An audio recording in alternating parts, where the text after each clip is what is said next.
এই সেই জায়গায় এই জায়গাটার মধ্যে 8 মাসের একটা প্রেগনেন্সি মহিলা 8 মাসের একটা প্রেগনেন্সি মহিলা এই জায়গাটাতে বসেছিল জুম্মার দিন, শুক্রবারে, গত জুম্মার দিন।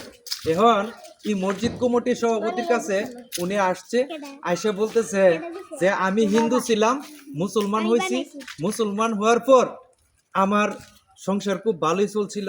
এখন আমার স্বামী খুব অসুস্থ, স্বামী সদর হাসপাতাল ভর্তি, আমি একটা ছেলে মাদ্রাসাতে পড়ে, আরেকটা ফেডে আছে 8 মাসের বাচ্চা।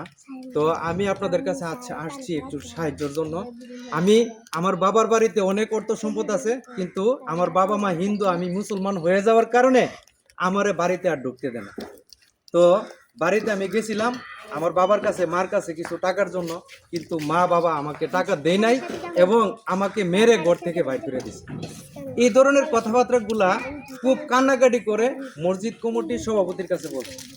তো বলার পর মসজিদ কমিটির সভাপতি তখন এই কথাটা মসজিদে মানে নামাজের আগে সভাপতি সাহেব এই কথাটা বলে দিছে যে এই মহিলাটাকে সবাই একটু সহযোগিতা করেন, ওনার স্বামী হসপিটালে আছে এবং উনি হিন্দু ছিল, মুসলমান হয়েছে। তো এই কথাগুলো যখন আমরা মসজিদের ভিতরে শুনছি, শোনার পরে আমি মনে মনে চিন্তা ভাবনা করলাম যে সত্যিকারে যদি উনি এরকম অসুস্থ বা উনি এরকম হিন্দু থেকে মুসলমান হয়ে থাকে, তাহলে ওনারে নিয়ে যদি একটা ভিডিও করি, তাইলে মানবিক কাজে অনেকে আগিয়ে আসে, অনেকে একটু সহযোগিতা করার চেষ্টা করব।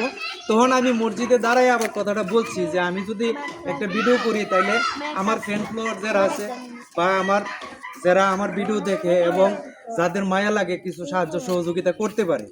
তো মসজিদের সবাই অনুমতি দিছে যে ঠিক আছে, তাইলে তুমি এই উপকারটা ওনাকে করে দাও।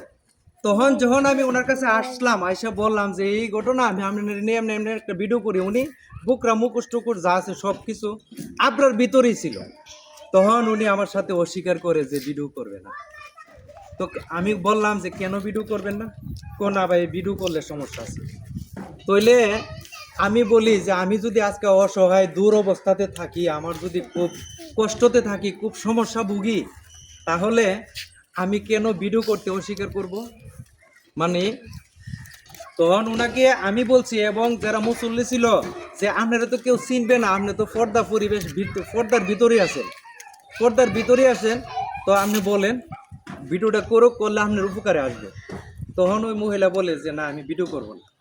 তখন আসতে শোনা কত টাকা জানে মসজিদ থেকে আমরা তুলছিলাম, কালেকশন করে এই টাকাটা নিয়ে উনি তাড়াতাড়ি হাঁটতে চলে গেছে। তো আসলে মাঝে মাঝে কিছু কারে বিশ্বাস করবেন আপনি? মানবতার কাজটা কিভাবে করবেন? মানে উনি এই যে কাজটা করে গেছে, উনি কি আসলে সত্যিকারই এরকম অভাবে ছিল, নাকি ওনার মানে ব্যবসায়ীরা?